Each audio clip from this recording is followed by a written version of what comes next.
Good morning. It is Friday and it is Mornings with Mary, and we're going to work out ourselves and we are going to figure out what it is that today is going to bring. We're going to talk about affirmations and what it's actually like to unschool a tween and an unteen. And what happens afterward? What are your fears? Is there college? Do they get the gold medal? Where do they go from there? And with that, let us start. All right, let's see what happens now. We're going to go off of the filters. All right then, well, good morning. How are you? It is Friday, and we are definitely here to hang out and see what's going on. So, today we are going to talk about being able to discuss affirmations. What do they really mean? Do they work? Do they not work? Are they bullshit? Are they real? And we're also going to talk about tweens and unteens and teens and unschooling. So let's start with talking about affirmations, right? Because everyone says they're such a great idea. Let's be affirmative to ourselves. Well, that's great. It's a great place to start. But I want to talk about the reality of affirmations, because a lot of the time they're sort of like New Year's resolutions. They're bullshit, right? So we tend to make our affirmations really, really high. And like, I'm going to, I love my body. I love myself. And okay, let's get real. How many of us really love our body? There are things I would love to change about mine. Like, I'm 5'1". I would love to have longer legs. Do I love having short legs? No. I wear leggings and they come down to my toes. Go figure, okay? Do I love the size of my boobs? Nope. I would like to be... My bra says I'm a 32D, and I'm like, yeah, damn where? Like, hello? Where'd they go? I don't see it. So I would like to have better things. And so when it comes to affirmations, I think a lot of it, we set ourselves up to fail. All right? So, like, my favorite affirmation that I use is, I love myself and I accept myself even if I don't understand myself. And that's great. I use that with my kids. I love you. I accept you even though I don't understand you. But the truth of the matter is, they work better when you actually start them with a question. Sorry, I keep moving my camera. If you saw my setup right now, you would laugh hysterically. It has gold duct tape holding my phone to a tripod. Yeah, I can't find the thing that makes it hold it. So anyway, so when you set yourself up for affirmations, like, I'm going to love myself, well, you're already starting off at a place where maybe you're not ready to be. All right, so let's get really honest about this. Maybe we should start at a place that's like not so high. Maybe like a neutral affirmation, like, you know, I'm gonna just accept that my boobs are never gonna be what I want them to be unless I pay $10,000. I'm okay with that, right? Let's really stop giving weight to these affirmations. You can read over 50 affirmations, 100 affirmations in 5 minutes, right? But what do they mean to you? Are you really absorbing them? Are you really able to live them? I know I can't. So instead of saying, I am going to blah, blah, blah, try asking yourself, will I? So to use my affirmation that I learned from years ago, it's, will I love myself, accept myself, even though I don't understand myself? Wow. Like, phrasing it as a question, well, A, it requires action be taken. And B, it also really makes me stop and think, well, am I going to do this? Will I accept myself? No. Why? And the Japanese have this thing that they use, I believe it started with the Toyota company, where it's called the Japanese 5 whys. And you ask yourself why at least 5 times. So for this one, it would be, well, why won't I accept myself? Well, because I don't feel I'm worthy of accepting. Why do you not feel that you're worthy of accepting? Because I have red hair and I was teased in school. Well, why does that matter? Because it makes me feel bad about myself. Well, why do you allow that to make you feel bad about yourself? Oh. Like, why am I giving someone else this power? And the more you dive down into those whys, the more you're going to figure out what it is that you really need the affirmation on. So in this example, it would be, why am I giving weight to a girl in 7th grade that made me feel like crap in the gym because I have red hair? Because I'm a natural redhead. I don't think I need to get into what that actually means. And gym class was hell for me, all right? So, why? Why am I giving that power to someone who doesn't even deserve it? So maybe my affirmation needs to be, I'm going to learn to accept myself the best I can today. And every time that I start to make a decision that's not loving myself, so I start all that negative self-talk in my head, good morning. So every time I start that negative self-talk in my head, how can I change it? Why do I need to change it, and what can I say? So what are things that about yourself that you look at and you start all these negative tapes in your head that you need to stop and say, why am I doing this? Where is this coming from? Because I think once you can figure that out, you're going to be able to find the affirmation that's right for you. And my God, I feel like I'm falling to the side. Do you see that? All right, we're going to get better duct tape this weekend. Gold duct tape does not work well. Good morning. Can you guys say hi or give me a thumbs up or something? Because I can see you at the top here where it says live and how many people, but I can't see any comments or anything else. Is that possible? Because I feel like I'm just like talking to the wall here. All right, it says swipe left to reveal comments and reactions. I'm swiping, and guess what? Oh, that's to the right. Okay, well, we're going to just hang here. So we have gone over affirmations. Are they bullshit or are they real? What do you guys think? I think if you set the wrong intention, it's bullshit, because you then intend to fail. And then you get to beat yourself up again, and you stay in this negative loop of constantly never being good enough. And if you can't be good enough for yourself, how are you going to be good enough for someone else? How are you going to be good enough for your kids? How can you teach them to have self-confidence and to be good enough for themselves when you're over here beating yourself up saying, yeah, I suck, or I'm fat, or I didn't do that right, or I'm not good enough for this? You know, I actually put off doing these videos for a year. Why? Because I figured I had to look perfect, and I had to talk perfect, and I had to do all these things, you know, those YouTuber, blogger, mommy people do, and they have that big, long, perfect hair, and their makeup is perfect, and they don't wear glasses that reflect the light back. Ooh, look. And I was really inhibited. And so I was thinking about this morning in the shower, right? I'm thinking about, well, why am I inhibited? So I went through the 5 whys this morning in the shower before getting here. And it all came down to 7th grade. It all came down to being 12 years old and not feeling good enough. I didn't have the right clothes. My parents didn't have the right job. I didn't have what I thought society told me I should have. Well, how many of us are still 12 years old? Inside, not outside. I'm way past 12. But how many of us are still giving weight to that 12-year-old inside of ourselves? And that 12-year-old is the one that needs the affirmations, not your adult self. Your adult self has figured this shit out. Your adult self knows that, hey, hello, knock, knock, hello, Mary McFly. You don't need any of that. Grow up. So I had to go back to my 12-year-old Mary self and say, hey, girl, don't give weight to that little triangle on your ass that said guess. Hey, good morning, Natasha. Thank you. I can now see that you're there. Have you read You Can Heal Your Life? No, I haven't. Can you tell me about it? Because I've worked really hard at healing my poor little 12-year-old self. She was a nerd. She lived in a really upper-class, wealthy neighborhood or in town. Good morning, honey. And her daddy drove the school bus and cleaned at the Y, and her mommy cleaned her friends' houses. Like, that was my life. It was really kind of sucky. So being the poor girl in a rich town, it really fucked with my head. I have to be honest with you. It made me feel like I was worth nothing. And so it was actually why I put off doing all these videos, because I look at all these mommy vloggers and mommy bloggers, and they have like all these millions of hits and followers. And I was like, oh, well, I'm not good enough for that. I can't do that. So, ooh, I would do that. It's on Audible. All right, well, I will go back and read that. So anyway, so to get back to affirmations, pretty much, unless it's authentic, it's bullshit. I mean, let's face it, the Pledge of Allegiance, that's an affirmation. Does it mean shit to you? Doesn't mean shit to me. I can recite it, but I don't feel it. Okay? I don't live it. And unless you are willing to live your affirmation, it's going to mean nothing. It's just going to be words that you say to yourself that mean nothing. Because if you can't act on it, it's not going to work. So the affirmation I started off with the, you know, I love myself, I accept myself, even though I don't understand myself, I learned 20 plus years ago on a weekend retreat. And at that time I was really struggling with my checkbook. I'm not very good at math. I have dyscalculia, I reverse numbers, and everything every month would bounce. I had a great job, but I couldn't figure out like where my money was going. Well, the truth of the matter was I wasn't being responsible. I wasn't keeping a log. In those days we had checkbooks. The internet didn't even exist. Yeah, way before those days.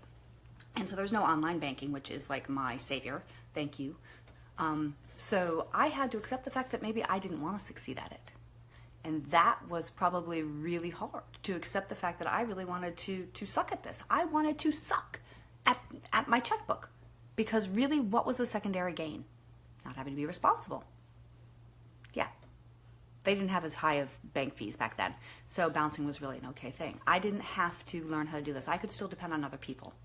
Well, the moment when you decide that your affirmation absconds you from responsibility, it's really not an affirmation. So think about it like, what are you willing to do? I always put the will you, like will I or will you, depending on what it is, learn to love yourself, accept yourself. Because when you put it into a question, you are more apt to learn how to rise through it and to it and above it. All right? So do you guys have any questions on affirmations? Oops, look at that. Fell right off before I move forward. Lizzie took my headphones from yesterday, so I had to find my little thing that I do public speaking on, and the little boom is missing. Who would have thought a teenager would grab the headphones?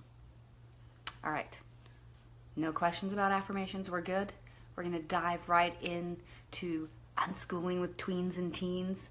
Ooh, for this, I need a cup of coffee. Now, you're probably going to see this cup of coffee, or at least this cup every morning. It's because Lizzie got it for me when she first went camping with Harrison.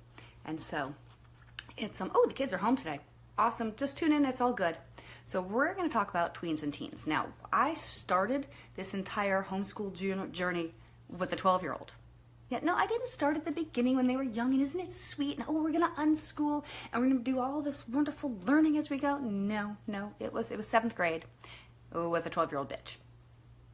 It was that, or my child was going to commit suicide. I mean, this is not a joke. Like, she had a plan. She said she would rather be dead than go back to school. Okay, then you're not going back to school. I had no idea what I was doing. Like, I was scared shitless. But here I was with a 12-year-old and a 3-year-old. What do you do? Well, for me, I just pull up my big girl panties and I wing it, because that's how I work. All right, so let me tell you a little bit about tween and teen brains. We're going to start with the tween brain. So between the ages of like 12 and 15 going on 16, there's something that I call the brain fairy. And the brain fairy comes and sucks your child's brain out. It's like gone. You don't know where it went. They knew something the day before. Nope, today, nope, see that? The brain fairy. It's gone. And the reason that this happens, because I've actually done the research behind it, the reason this happens is because there's so much growth going on so quickly in their brain, in their emotions, in their body. I mean, think about this. Their bodies are changing every day. They're waking up like with a different body. For girls, one day they wake up, they have boobies, right? Another day they wake up, they have their period. Holy crap. For boys, they wake up and, oh, look, it's working, right? Ba-ching. Another morning they wake up. You know something's really up when your son starts doing his own sheets. That's like a dead giveaway, right? So you know the body has changed. Then it's like being pregnant. Do you remember being pregnant and you like wake up and suddenly the clothes didn't fit? Like, I remember being pregnant with Sarah, and my stepdaughter was 11 at the time, and we'd both sit in the morning crying because the pants that fit yesterday didn't fit this morning. It's like that. Everything in their body is changing. Everything in their brain is changing. All of their emotions are changing. So although the growth is happening, it's not always growth you can see. Yes, you're buying new shoes. Yes, you're buying new pants. Yes, you're buying new shirts. That growth you can see. But there's a lot of growth going on inside their brains, and they really cannot absorb academics. I'm sorry to tell you this. It's just not there. If you talk to anybody that studies neurobiology or is a teacher from middle school to maybe 9th grade or so, let's say 6th through 9th grade, those three years, they're going to tell you they have to reteach everything in high school from 10th grade to 12th grade. That basically 6th through 9th or 10th grade is a waste of time. The kids cannot absorb it. So if your kid has like absolutely no interest in anything, the brain fairy has come and sucked it out of their head, and you are left with this blob that just wants to sleep, watch television or YouTube or game or be involved in projects, let it go. Take that time and let them learn how to discover themselves, because they are learning. They're learning how to handle their emotions. They're learning how to handle life. They're learning how to handle change. They're learning how to handle their body going through this weird metamorphosis. It's like, it's blah. And they stink and they're yucky. But help guide them and help facilitate what it is that they're interested in. And that's really the hard part, because sometimes they don't know. For Elizabeth, it started, she was into mermaids. And so I was completely new on this track. I had no idea what I was doing. And I was like, well, then let's see where mermaids are in literature. And so she ended up doing this whole research on mermaids. We had a wall that had the world map on it, and then she started charting all the places where mermaids were found. And then she started doing research on ocean tides, and she got into Atlantis and all of the myths that went with that. I didn't have to do a thing except for say, hey, you're into mermaids. Do you want to look at that? Yes. So use their interests to help them move forward. Now, one of the other things that people freak out about is their sleep pattern. And that can be a little crazy. I'm not going to lie. Because when they sleep too much, they can also be suffering from depression. And as a mom whose child has anxiety, bipolar, and depression, I can tell you that's a hard one to be able to figure out. Because their sleep cycles are different as teenagers. But if they're sleeping a good 16 hours a day, there's a chance that they're relatively depressed, and you may need to go talk to someone about that. Don't ever, second guess that. Don't be afraid to go talk to your doctor. Don't be afraid to talk to them and find out what's going on. My voice is changing. Yes, because I need to drink some coffee. Hey, good morning, Gretchen. How are you, honey? Long time no see. Is that better, Maria? Do I sound better, or did my headphone thing come out? Or was I just getting kind of grovelly here? Oh, sleeping all the time. Yeah, voice changing and sleeping all the time. Oh, God, I thought you were talking about me. Yes, so when they're sleeping all the time, their body needs to sleep, but the body doesn't need to sleep more than 12 to 14 hours a day. So if they're sleeping more than that, chances are either they're sick. Oh God, you scared me. I can get really low and deep like this if you want. It's like my 1-900 number voice. But remember that their bodies are changing, and that takes... Yes, they eat everything. Oh my God, my stepson lived with us when he was 8 to 12. Costco was my best friend, and they ate everything in sight every day. And it was before we knew we had gluten allergies, so my bill wasn't that bad at that point. But it was crazy. They eat everything. It's like you put it down, it's gone, right? But keep in mind that as their bodies are changing, as they're, in your case, Maria, his voice is changing. Well, what else is going on? Roblox and YouTube 24/7. Yeah, but what is he learning? Sarah loves YouTube, but she's watching crafting things. Is he watching, I don't know, what do boys watch, right? You have to look at what they're doing. Let's say they are gaming all the time. Well, that's actually teaching them strategy. Yeah, of course he's moody. He's 13. Don't take it against you. Is he eating healthy food? Because things like dairy and sugar and gluten are inflammatories for the whole body, for everyone. And if they are carb loading and sugar loading and not hydrating, they're going to be moody as shit. That's just what it is. Sorry for my language, but that's what it is. If Elizabeth was here, she's still sleeping. She'd tell you the same thing. She's actually discovered she can't eat it. I know, 19-year-old has figured this out, right? But don't take it personally. Yes, he's watching gaming tubers and learning all the time. That's exactly the point. So you don't know if he's going to grow up and be a gamer. My God, they make millions of dollars coding. So if he's gaming, can he learn to code? How can you look at this in a different way? I'm not saying put on rose-colored glasses if your kid is watching porn all the time. Maybe their goal is to be a porn star. I don't know. It's not my place to judge. But really look at it and say, well, what are they learning? Sit down and talk with them. Unschooling doesn't mean that there's no goals. I think people have this idea that they do nothing. Well, when they're getting older, eating vegetarian, transitioning off all dairy and gluten. Hello, welcome to my life. If you have questions, let me know. I've been doing this for 10 years. But there are goals. It's not this free-for-all of nothingness. And I think that's one of the things that people just don't understand, is that you really do need to sit down and say, hey, what is your objective with this? What do you want to learn from this so that I can help facilitate that for you? And it may change from day to day. Every morning the girls wake up, and when they're feeling well, I'm like, hey, what's your goal for the day? How are you going to get there? And we sit down once a month and we talk about, well, what's the goal for the month? Because if you plan to fail, you fail to plan. Or is it backwards? If you fail to plan, you plan to fail. That's what it is. And if you don't have any plan, you're going to get lost. And you're not going to know where you're going. That's like getting in a car, saying, I'm going to go for a car ride, and having no knowledge of the roads around you. That's stupid.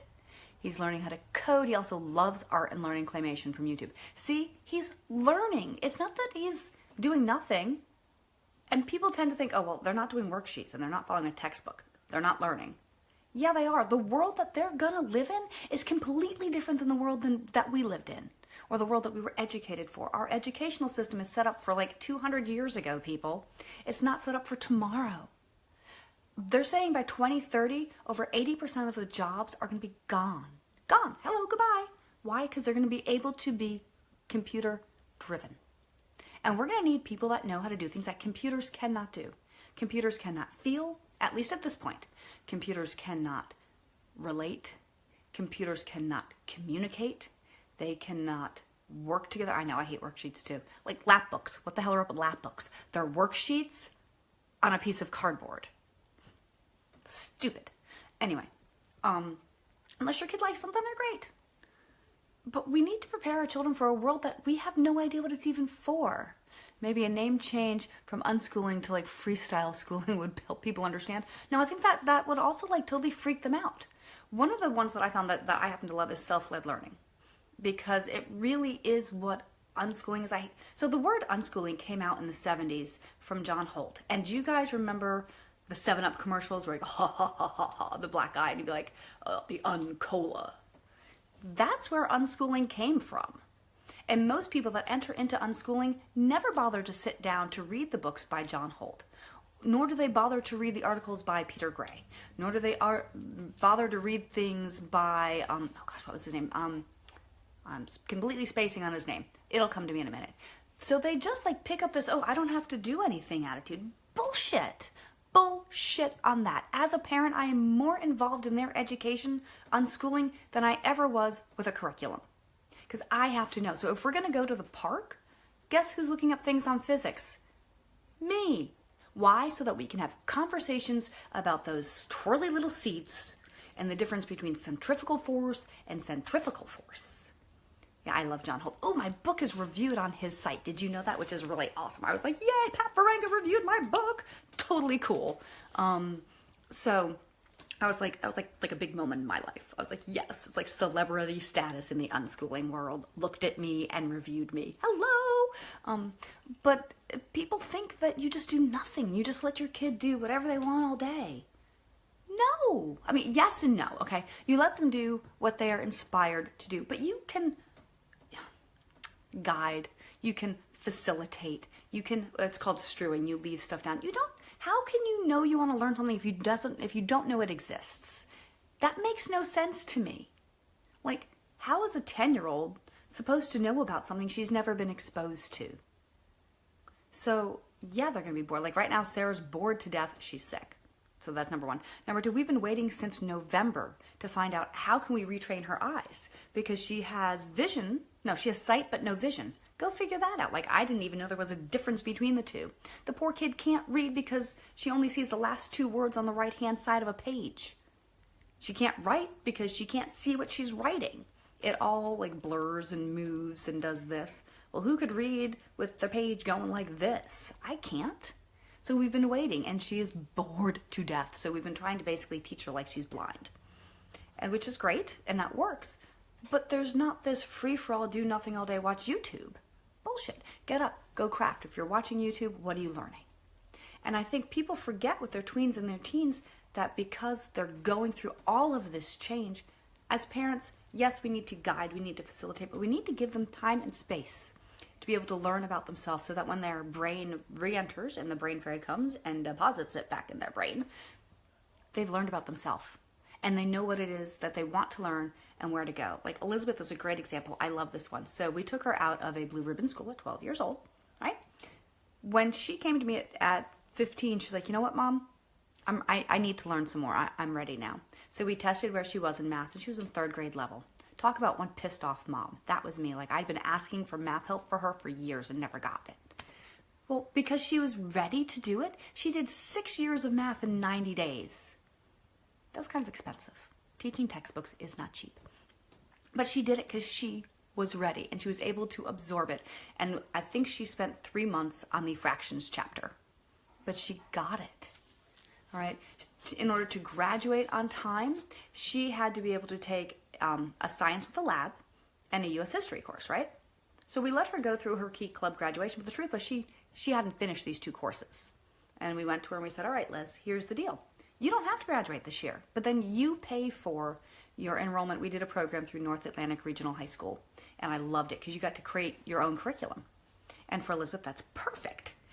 But it's $500 a year, and you get an accredited high school diploma, and you have a counselor, and you have to prove all your work, which was great. Good morning, sweetheart. And so we went to her, we're like, look, we've paid for 4 years of this. We're fine if you don't want to graduate, but then you pay for it. Well, hello, the tack got put on the right seat. That girl, who's getting a cup of coffee right now, did an entire year's worth of U.S. history in 6 weeks, and did an entire year's worth, what, honey? Come here when you're done. And did an entire year's worth of oceanography with labs in 6 weeks. All right, the tack was on her chair. She had a reason to do it. If you don't have a reason to do it, are you really going to do something? Hell no.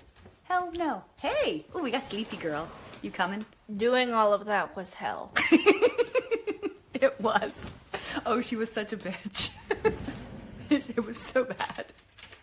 You sitting down this morning? Or no? Only if you want me to. I always want you to sit down. Okay, well, the dogs. Yeah, I know, dogs just came in. See, welcome to the real live moment. We have 2 dogs and a teenager that just woke up. And a husband that's homesick. Ooh, motivation is a driving force. Yes, motivation is a driving force. If there's no motivation, why would you do something? Like, why? What is the point? Like, this erroneous point of learning multiplication facts, right? I don't know about you. I can only do them to, like, the third part of every single one. I can do, like, 4, 8, 12, 16. Now, I know this is 20, but, like, my brain stops there. Why do we insist that children have to learn erroneous stuff when it means nothing to them? Do we need to know that there are 7 oceans? Yeah. Do we need to know the world is 70+% water? Yeah, we do. But they can learn all that stuff in a way that's meaningful to them. So, for example, we actually end up learning history and geography and stuff through Ancient Aliens. Go figure. See, when I wanted to become a midwife assistant and do a lot, I took classes, I really didn't want to reach my goal. That's exactly the point. When you are motivated to do something, you are going to take the classes that you need, even if you don't like them, because you have a reason to do it. But until you have that reason, forcing someone to learn something is stupid. It's like throwing sandwiches at a person who's not hungry. They're not going to catch them. They have no reason to. They don't care. So stop trying to make your kid do something that they have zero interest in doing, because they may do it, but they're going to resent you. And then they have no reason for it. They don't care. And they're not going to retain it. Because let's think about it. As an adult, right? If you want to learn something, you're going to go find it. You're going to go do it. Right? So, like doing videos, I've had to learn how to do that myself. I don't necessarily enjoy it and love it, but I've had to. Why? Because I want to get moving forward. So when you look at your teen and your tween, you need to think about, well, what is the goal? What is their goal? And really, their education is about them. It's not about you.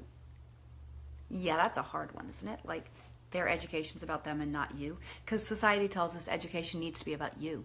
Society tells us that, well, their education is all about you. Where they go to college is about you. What they do with their life is about you. No, it's not. It's about them. You have planted the seed and you have said, here's what I think it's going to grow. But it's your choice actually what comes out of that seed, child. It's not up to me. You are not responsible for the choices they make. You are not responsible for what they do with it. Hard to believe, but true. No, they are. They are fully responsible. And until they are actually given the responsibility of knowing what it is what they're going to do with their seed, it doesn't belong to them and the tack's not on their seat. Why would they want to learn something? I don't know. What's the point? I mean, Elizabeth is not a big fan of being in the kitchen, but she just got a job where she's going to be cutting fruits and vegetables and learning all the different types of cutting, from julienning to dicing to mincing. If I sat down and said, hey, Liz, you know what? Why don't we learn this? She'd be like, yeah, I don't think so. I don't want to be in the kitchen. I don't want to learn how to use a knife correctly. But now she has motivation. She's going to get paid to do it. She's going to learn it, which is kind of cool because then I can talk about julienning carrots with her. Okay. So Maria says, society pressures parents into believing they aren't good parents unless they have academic success. Oh, hello, yes. Let's talk about Japan. You know what I think is really funny? That Finland has a #1 educational system in the world, but we want to compare ourselves to people in Asia. Why?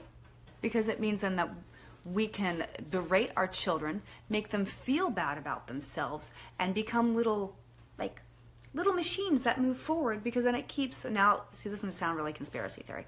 It keeps those that are in control because it teaches them not to think.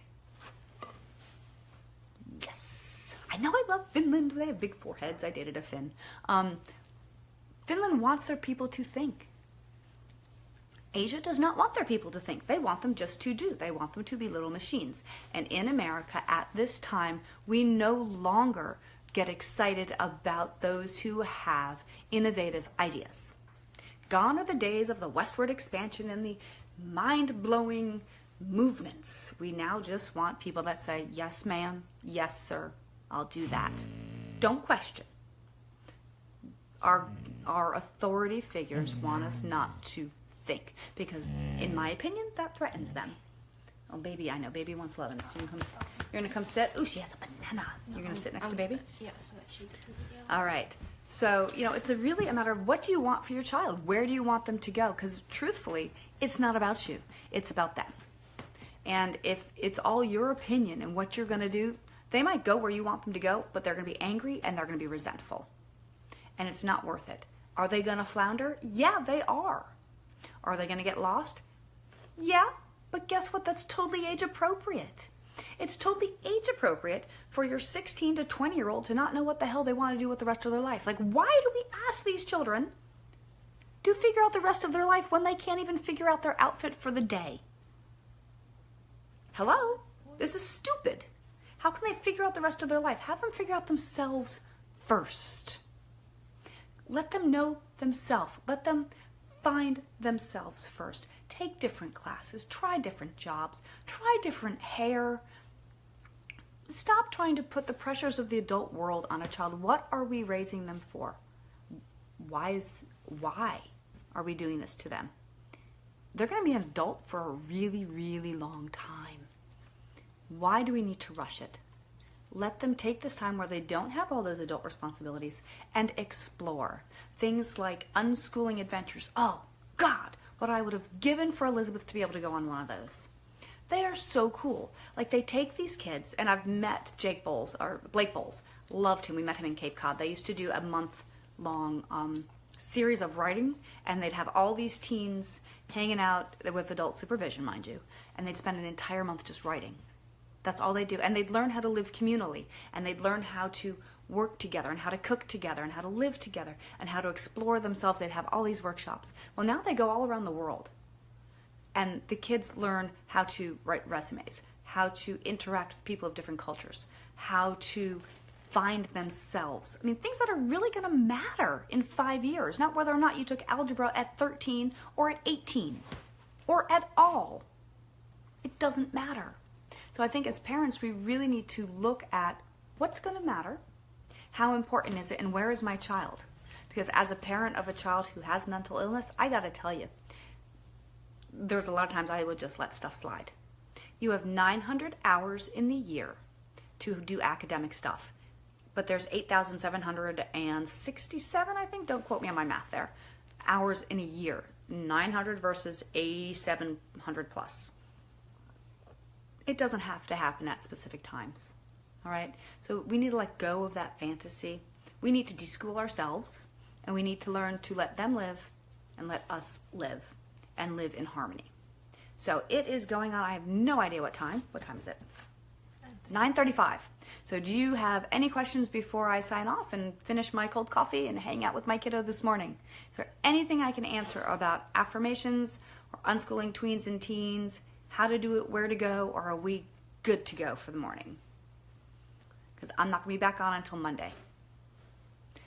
Spend a little time with the family, with the sick man and a sick Sarah, and hopefully not a sick Lizzie. She says no. We good? All right. So until Monday, I'll decide what that's going to be on Sunday. Let me know if you want me to talk about something in particular. Put it down below. And if you are listening to this after the fact, give me a thumbs up. Let me know where you're from. Take a hop over to my website. It is maryharrington.com. That's MaryHerrington.com. Ington. It's like a ton of herring fish. Super easy. Check out the award-winning blog, check out my book, and we'll go from there. Talk with you later. Bye-bye.